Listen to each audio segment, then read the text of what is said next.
It's going to be nice, though. I think getting out of the spotlight and just getting to live my life and do things that I want to do, and not have to sit and I love talking to all of you, but it's going to be nice to not have to sit in front of a microphone, multiple times a week. I really appreciate all of you, but it will be nice to kind of get away and relax for a little bit. Look at how happy Caitlin Clark is after escaping the toxic culture, while the WNBA is practically losing its mind over her confirmed massive contract in Europe.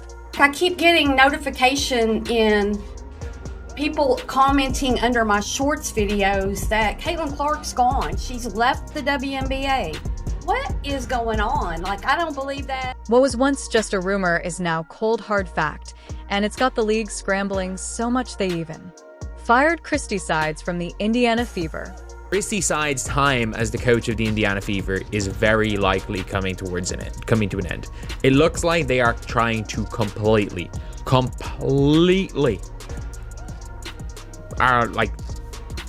shut it down.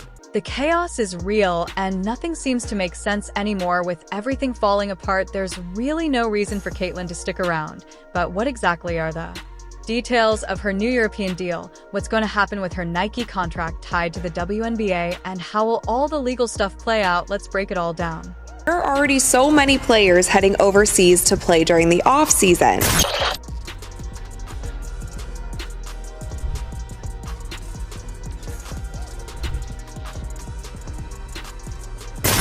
Does she have the build to play in the WNBA? So from day one, it was clear the WNBA should have only one job: build their future around Caitlin Clark, but instead they've managed to fumble the bag so badly that now Clark's heading to Europe and they're in absolute panic mode because they are about to lose the cash cow of the league.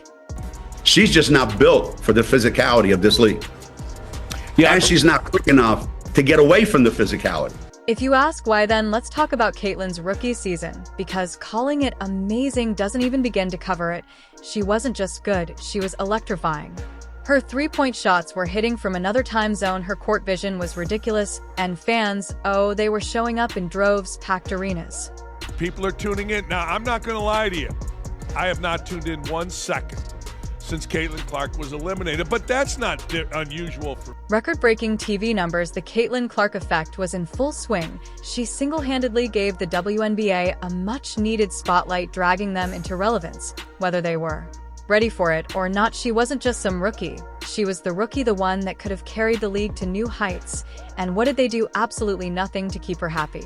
But yes, she will have a target on her back as well. Behind the scenes, it was a different story. Sure, Clark was boosting the WNBA's ratings, but instead of being treated like the star, she was practically getting beaten up on the court. Every night, veterans were coming. For her flagrant fouls were raining down like confetti, and the league, they were sitting there with their popcorn, just watching it all happen. It's like they didn't realize she was their golden goose. Until oops, she's out the door. She's been box office, she was the main attraction, and there were so many storylines that's been associated with her. Most recently, the whole thing with her and Cheryl Swoops, even though it really wasn't her. There was Cheryl Swoops and all this. Every time you turned around, there was something that she had to deal with. Now, Caitlin's had enough. She's packing up and heading to Europe, where they'll probably treat her like the basketball royalty she is. Meanwhile, the WNBA is running around like a chicken with its head cut off, wondering how on earth they're going to keep fans interested. ESPN ? Oh, they're throwing their own little fit, trying to pretend like they have any say in the matter. Spoiler alert, they don't.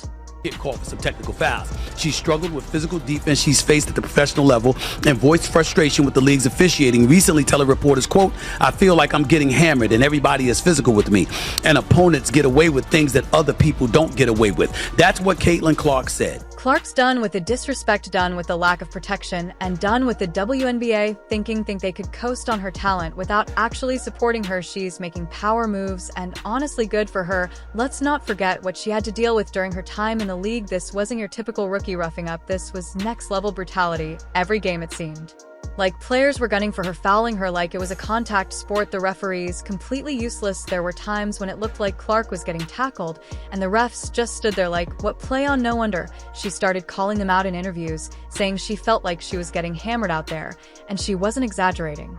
I keep getting notification in people commenting under my shorts videos that Caitlin Clark's gone. She's left the WNBA.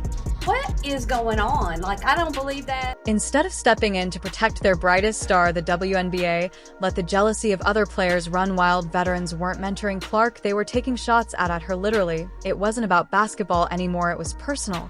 And the league just stood by, twiddling their thumbs. Now they're paying the price. Caitlin Clark is done being their punching bag, and she's taking her talents to Europe, where, let's be honest, they'll probably roll out a red carpet for her. This isn't just about Clark playing overseas, though. It's about her demanding the respect she deserves. The WNBA had every opportunity to make her the face of women's basketball, to build their entire brand around her, but instead they let her get beat up on the court, ignored her value, and now she's gone.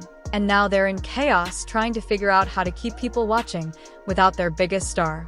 Hey man, your meal ticket is under constant attack. There's been dirty plays all season. ESPN's panicking too, because guess what? All those viewers they were banking on to boost their ratings gone. Just like that, the league's left scratching its head wondering what went wrong. But the truth is simple, they didn't value Caitlin Clark, and now they're paying the price. Clark's move to Europe isn't just a win for her, it's a wake-up call for the WNBA and ESPN. They took her for granted, and now all they can do is throw a tantrum while watching the player who is supposed to carry their future walk away, leaving them in the dust. Those guys, they're the racists, when really, y'all are the racists.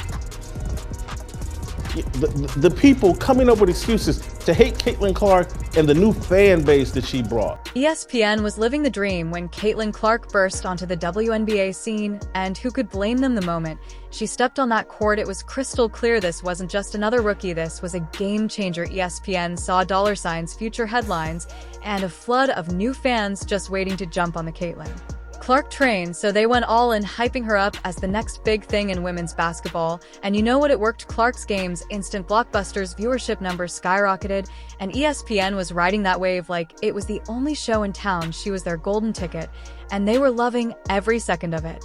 Michael Jordan of the WNBA was assaulted, has a black eye during the second half of the game because Dejanay Carrington stabbed her with her fingernails in the eye. Play the, I believe it's, side 11. Could we just play this on a loop? So I'm not exaggerating. But let's not forget Chindi Carter's little stunt. This one's a classic because after she poked in Clark's eye, almost made her blind for the whole playoff game. There was no ejection called, no real punishment given. It was as if taking out the league's brightest star was just a casual Tuesday for the WNBA. The message, it's open season on Caitlin Clark and nobody's stepping in to stop it. And then all of a sudden your hand turns downwards and straight into the eye of the biggest star in the WNBA. It's not a natural act. And I called it out yesterday in real time watching the game. Like, hey, that was on purpose. That was not an accident. And this wasn't just a one-off incident either. Clark was on the receiving end of 177% of the WNBA's flagrant fouls during her rookie season. Let that sink in for a second. She wasn't just targeted more than anyone else, she was practically a magnet for cheap shots, and 80% of those fouls, they came from one team, the Chicago Sky.